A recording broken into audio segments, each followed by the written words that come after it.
Sainte Thérèse d'Avila, le château de l'âme ou le livre des demeures, sixième demeure, chapitre 1. Elle montre comment, à mesure qu'il accorde de plus hautes faveurs, le Seigneur envoie également de plus rudes épreuves. Elle en indique quelques-unes, ainsi que la manière dont les supportent ceux qui sont déjà parvenus à cette demeure. Cette doctrine est excellente pour les âmes qui endurent des peines intérieures. Arrivons enfin, avec l'aide de l'Esprit Saint, à parler des sixièmes demeures. C'est là que l'âme, déjà blessée de l'amour de l'époux, habite. Elle recherche avec plus de soin la solitude et évite, autant que le permet son état, tout ce qui pourrait l'en détourner. Cette vue de l'époux dont elle a joui une fois est représentée en elle d'une manière si vive que tout son désir est de jouir encore de sa présence.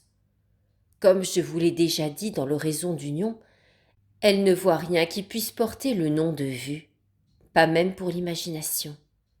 Mais j'appelle cela une vue à cause de la comparaison qui m'a servi. L'âme est désormais bien résolue à ne point prendre d'autre époux. Néanmoins, l'époux n'exauce pas les désirs ardents qu'elle éprouve, de célébrer enfin les fiançailles. Sa volonté est qu'elle les désire davantage, et qu'elle achète par quelque sacrifice une grâce qui est le plus précieux des biens. Tout ce qu'elle est capable d'endurer est de peu de valeur en comparaison des avantages qui lui sont réservés.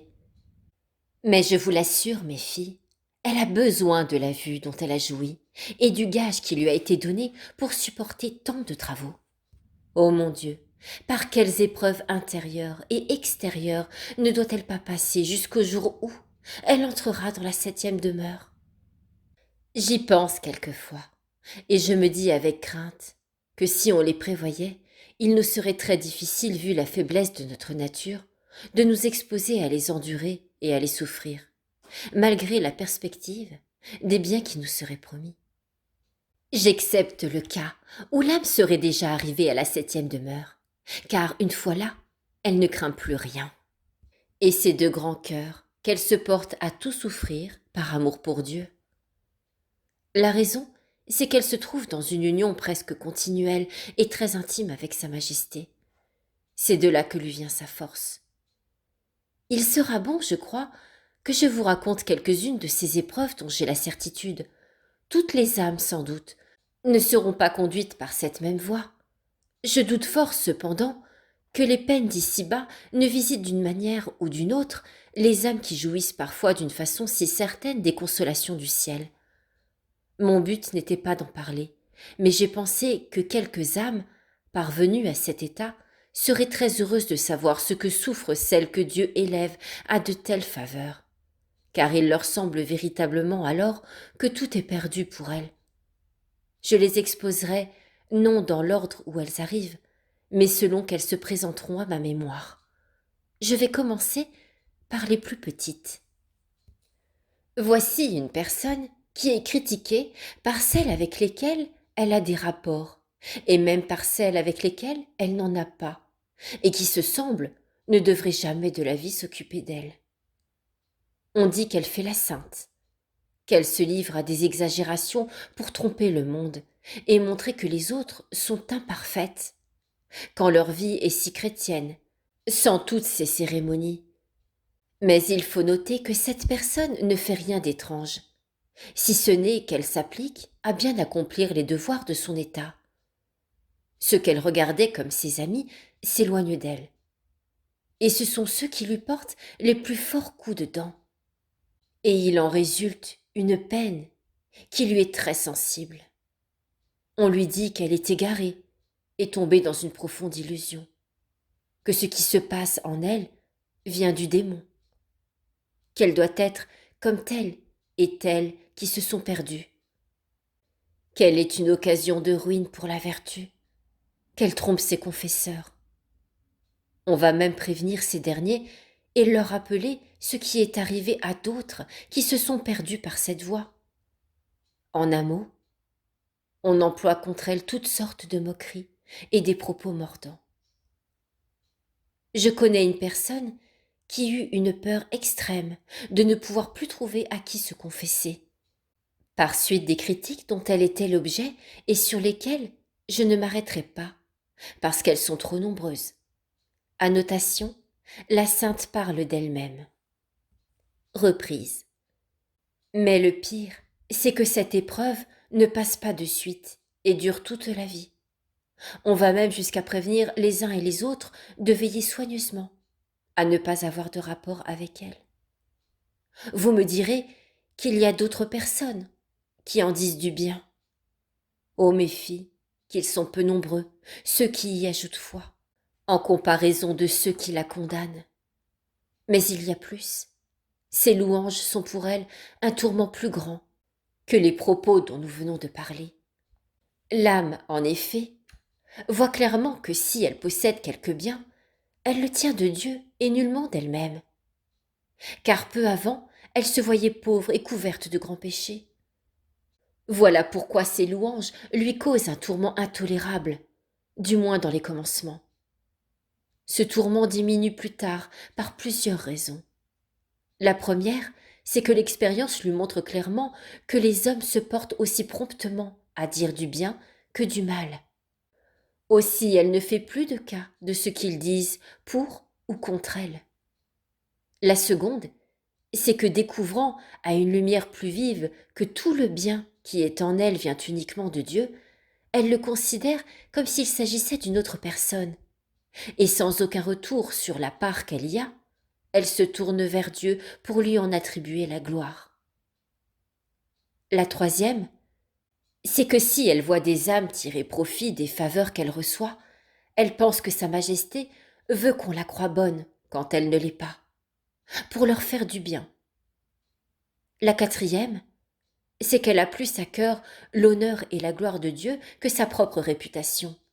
Et ainsi elle n'a plus, comme dans les débuts, la crainte que ses louanges seront pour elle, comme elle l'a vu pour quelques âmes, une cause de chute. La perte de son honneur la préoccupe peu, si à ce prix elle contribue à ce que Dieu soit glorifié seulement une fois. Peu lui importe ce qui lui arrivera à elle-même ensuite. Ces raisons, et d'autres encore, mitigent la peine excessive que lui causent les louanges. Cependant, elle en éprouve toujours quelqu'une, à moins qu'elle n'y fasse nullement attention. Par ailleurs, son chagrin est incomparablement plus grand quand elle se voit sans raison estimée publiquement, que quand elle est un objet de critique. Lorsqu'elle en vient à être presque insensible aux louanges, elle l'est beaucoup plus encore aux paroles de critique. Celles-ci, au contraire, la réjouissent et sont pour elle comme une harmonie des plus suaves. Cela est absolument certain. Et l'âme, loin de se laisser abattre, en acquiert une nouvelle énergie. Elle sait déjà par expérience quel profit lui en revient. Il lui semble que ceux qui la persécutent de la sorte, non seulement n'offensent pas Dieu, mais qu'ils sont des instruments dont Sa Majesté se sert pour son plus grand bien. Comme cette pensée est claire à ses yeux, elle conçoit pour eux un amour tout particulier et plein de tendresse. Ceux-là, en effet, lui semblent beaucoup plus ses amis que ceux qui l'approuvent, car ils l'aident davantage à gagner des mérites. Le Seigneur a coutume alors d'envoyer également de très graves maladies. C'est là une épreuve beaucoup plus pénible, surtout quand les souffrances sont aiguës. Si elles se font sentir d'une manière très intense, elles me semblent en quelque sorte les plus rudes que l'on puisse endurer sur la terre. Je parle des douleurs extérieures, quelles qu'elles soient, et du cas où elles sont excessives. L'intérieur et l'extérieur en sont tellement troublés que l'âme oppressée ne sait que devenir. Elle accepterait plus volontiers un martyre quelconque qui finit promptement que de pareilles souffrances. Toutefois, ces souffrances ne durent pas longtemps dans leur acuité, car enfin Dieu ne nous donne pas plus à souffrir que nous ne le pouvons. Il commence d'ailleurs par accorder la patience, mais il envoie ordinairement d'autres souffrances pénibles et bien des genres de maladies. Je connais une personne qui, depuis 40 ans que le Seigneur a commencé à lui accorder la faveur dont nous avons parlé, pourrait assurer en toute vérité qu'elle n'a pas passé un seul jour sans souffrir et sans endurer diverses peines. Je veux parler de son peu de santé, ainsi que de ses grandes épreuves. Annotation. Il s'agit de la sainte elle-même. Reprise. Sans doute, elle avait été très infidèle au service de Dieu. Voilà pourquoi tout cela lui paraissait peu de choses en comparaison de l'enfer qu'elle avait mérité. D'autres personnes, qui auront moins offensé notre Seigneur, seront conduites par une autre voie. Pour moi, je choisirai toujours celle de la souffrance, alors même qu'il n'y aurait pas d'autre profit que celui d'imiter notre Seigneur Jésus-Christ, et surtout quand il y en a toujours tant d'autres. Et maintenant, que vous dirais-je des peines intérieures que l'âme endure en cet état? Si je pouvais vous les exprimer, les précédentes vous paraîtraient légères, mais il est impossible d'en donner une idée exacte. Commençons néanmoins par le tourment qu'éprouve cette âme lorsqu'elle rencontre un confesseur si prudent et si peu expérimenté qu'il ne regarde rien comme assuré. Il a peur de tout, il doute de tout, parce qu'il voit des choses extraordinaires, spécialement s'il découvre quelques imperfections dans les âmes qui sont l'objet de telles faveurs. Il lui semble qu'elles devraient être des anges, lorsque cela est impossible tant qu'elles sont unies à leur corps. Aussi, il condamne tout immédiatement et l'attribue au démon ou à la mélancolie. Rien d'étonnant, car le monde est tellement rempli des illusions causées par ce mal, et le démon cause tant de préjudice par là, que les confesseurs ont grandement raison de s'en défier et d'y regarder de très près. Mais voilà une pauvre âme qui est agitée des mêmes craintes, et elle s'adresse au confesseur comme à son juge. Or, si elle s'entend condamnée par lui, elle ne peut manquer de tomber dans un tourment et un trouble tel que celui-là seul qui les aura éprouvés pourra comprendre quelle est la profondeur de son affliction. Voici encore un des grands tourments que ces âmes endurent, surtout si leur vie a été imparfaite. Elles s'imaginent que Dieu, en punition de leurs péchés, doit permettre qu'elles soient dans l'illusion. Sans doute, au moment où elles reçoivent de Sa Majesté cette faveur, elles sont assurées contre toute crainte et ne peuvent croire qu'elles sont dirigées par un autre esprit que celui de Dieu. Mais comme cette faveur passe promptement, tandis que le souvenir de leurs péchés est toujours présent et qu'elles découvrent en elles de nouvelles fautes, dont elles ne sont jamais à l'abri, elles retombent aussitôt dans le même tourment. Lorsque le confesseur les rassure, ce tourment s'apaise, bien qu'il revienne plus tard. Mais lorsque le confesseur contribue à augmenter leurs craintes, elles endurent des angoisses presque intolérables, surtout si à cela viennent s'ajouter certaines aridités intérieures, où il leur semble qu'elles n'ont jamais pensé à Dieu, et qu'elles ne pourront se souvenir de lui, ou quand, entendant parler de lui, elles ne perçoivent pas plus ce qu'on dit de Sa Majesté que s'il s'agissait d'une personne dont elles ont entendu parler depuis longtemps. Tout cela n'est rien encore, en comparaison de ce qu'elles souffrent lorsqu'elles s'imaginent qu'elles ne savent pas se faire connaître au confesseur et qu'elles le trompent. Elles ont beau se dire et constater qu'il n'y a pas même de premier mouvement de leur intérieur qu'elles ne lui déclarent. Tout est inutile. Leur entendement est si obscurci qu'il est incapable de discerner la vérité. Elles croient ce que l'imagination, qui est alors maîtresse, leur représente, et toutes les folies que le démon veut leur insinuer. Le Seigneur doit sans doute permettre à ce dernier de les tenter, et même de leur persuader qu'elles sont réprouvées de Dieu. De nombreuses angoisses torturent alors l'âme intérieurement.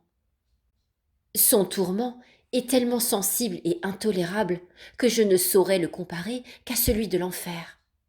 Elle ne goûte aucune consolation au milieu de cette tempête. Si elle va en chercher auprès du confesseur, elle s'imagine que tous les démons se sont mis d'accord avec lui pour qu'il la tourmente davantage. Je connais un confesseur qui déclara à une personne que cet état lui paraissait dangereux, vu les diversités des peines dont il se composait, et lui commanda de le prévenir quand elle en serait de nouveau assiégée. Mais l'état de cette personne, empirant toujours, il finit par comprendre qu'elle n'y pouvait rien. Il arrivait même à cette personne, qui savait très bien lire, de prendre un livre écrit en langue vulgaire, et de ne pas plus le comprendre que si elle n'avait pas connu une seule lettre, tant son entendement était obscurci. Enfin, il y a d'autres remèdes au milieu de cette tempête que celui d'attendre la miséricorde de Dieu. À l'heure où l'on y pense le moins, il dit une seule parole, où il fait surgir une circonstance imprévue, et en un clin d'œil, il dissipe cette tempête. On dirait qu'il n'y a jamais eu de nuage dans l'âme, tant elle est éclairée de la lumière du soleil, et tant de consolations dont elle est inondée surpassent celles qu'elle a jamais goûtées. Elle est semblable à celui qui sort vainqueur d'un combat périlleux, et elle se plaît à en rendre grâce à notre Seigneur, car c'est lui qui a combattu et remporté la victoire. Elle voit clairement qu'elle-même n'a point combattu, tandis que toutes les armes dont elle pouvait se servir pour se défendre lui semblaient entre les mains de l'ennemi. Aussi découvre-t-elle avec évidence sa misère et le peu qui est en son pouvoir si le Seigneur vient à nous délaisser. Il semble qu'elle n'a plus besoin désormais de se livrer à des réflexions pour comprendre cette vérité. L'expérience qu'elle a faite et la vue qu'elle a eue de son impuissance absolue lui ont découvert notre néant et la profondeur de notre misère. Sans doute, elle ne doit pas être alors privée de la grâce, dès lors que, malgré la tempête où elle se débat, elle n'offense pas Dieu, et qu'elle serait prête à sacrifier tous les biens d'ici-bas pour ne le point offenser. Mais la grâce est tellement cachée en elle qu'elle n'a pas, semble-t-il, la plus petite étincelle d'amour de Dieu, ou n'en a jamais eu. Car si elle a fait quelque bien, ou reçu de Sa Majesté quelque faveur, tout lui paraît comme un songe ou une illusion. Quant à ses péchés, elle voit avec certitude qu'elle les a commis. Ô Jésus, quel spectacle digne de compassion que celui de voir une âme ainsi désemparée. Combien peu lui servent toutes les consolations de la terre. Aussi, mes sœurs, ne vous imaginez pas, si vous vous trouvez parfois en cet état, que les riches, ou ceux qui jouissent de leur liberté, pourraient alors se procurer quelque remède particulier. Non, non. Voyez les damnés. Trouveraient-ils un allègement à leurs maux si vous leur présentiez tous les plaisirs du monde? Non, certes. Ils n'y puiseraient au contraire qu'un accroissement de torture. Il en est de même, ce me semble, dans le cas présent. Le tourment que l'âme endure vient d'en haut, et toutes les délices de la terre sont impuissantes à la soulager. Ce grand Dieu veut que nous le reconnaissions comme notre roi, et que nous voyions nos propres misères. Cette connaissance est très importante pour ce qui va suivre. Que fera donc cette pauvre âme lorsqu'elle se trouvera de longs jours en cet état? Si, en effet, elle récite une prière, c'est comme si elle ne la récitait pas. Je dis qu'elle n'y trouve aucune consolation intérieure, car alors elle n'en a pas. Elle ne comprend même pas les prières vocales qu'elle récite. Quant à la prière mentale, ce n'est nullement l'heure de s'y livrer. Ses puissances en sont incapables. La solitude lui est plutôt nuisible. Un autre tourment pour elle, c'est qu'elle ne peut souffrir ni compagnie, ni conversation. Aussi, malgré tous ses efforts, elle manifeste très facilement à l'extérieur du dégoût et de la tristesse. Pourrait-elle vraiment dire ce qu'elle éprouve? Non, cela ne saurait s'exprimer, parce qu'il s'agit d'angoisses et de peines spirituelles auxquelles il est impossible de donner le nom qui convient. Le meilleur remède, je ne dis pas pour guérir ce mal, car je n'en trouve pas, mais pour arriver à le supporter, c'est de s'occuper à des œuvres extérieures de charité et d'espérer en la miséricorde de Dieu. Il ne manque jamais à ceux qui espèrent en lui. Qu'il soit béni à jamais. Ainsi soit-il. Il y a d'autres peines qui nous viennent du démon. Elles sont extérieures et doivent être beaucoup moins fréquentes. Aussi, il n'y a pas motif d'en parler. De plus, elles sont beaucoup moins pénibles que les précédentes. Le démon, à mon avis, ne peut, malgré tous ses efforts, lier nos puissances et nous troubler de la manière que nous avons vue. Car enfin la raison reste à l'âme pour considérer que le démon ne peut aller au-delà de ce qu'il plaît à Dieu de lui permettre. Et quand la raison n'est pas obscurcie, tout ce qu'elle souffre est peu de choses en comparaison des peines dont nous venons de parler. J'exposerai d'autres peines intérieures de cette demeure lorsque je traiterai des différentes sortes d'oraisons et des faveurs que Dieu y accorde. Quelques-unes de ces peines sont même plus aiguës que celles dont il vient d'être question, comme on le voit par l'état où elles laissent le corps. Mais elles ne méritent pas le nom de peine, et il n'est pas convenable que nous le leur donnions, parce qu'elles sont de très hautes faveurs de Dieu, et que, au moment où l'âme les éprouve, elle comprend que ce sont des faveurs insignes, et qu'elle est loin de les avoir méritées. Cette grande peine arrive en même temps que beaucoup d'autres lorsque l'âme est sur le point d'entrer dans la 7e demeure. Je ne parlerai que de quelques-unes, car il serait impossible de les dire toutes et d'en déclarer même la nature. Elles ont une autre origine et sont d'un ordre beaucoup plus élevé que les précédentes. Et s'il m'a été impossible de m'étendre plus que je ne l'ai fait sur ces dernières qui sont cependant d'une nature inférieure, à plus forte raison dirai-je peu de choses des autres. Daigne le Seigneur, par les mérites de son Fils, m'assister en tout. Ainsi soit-il.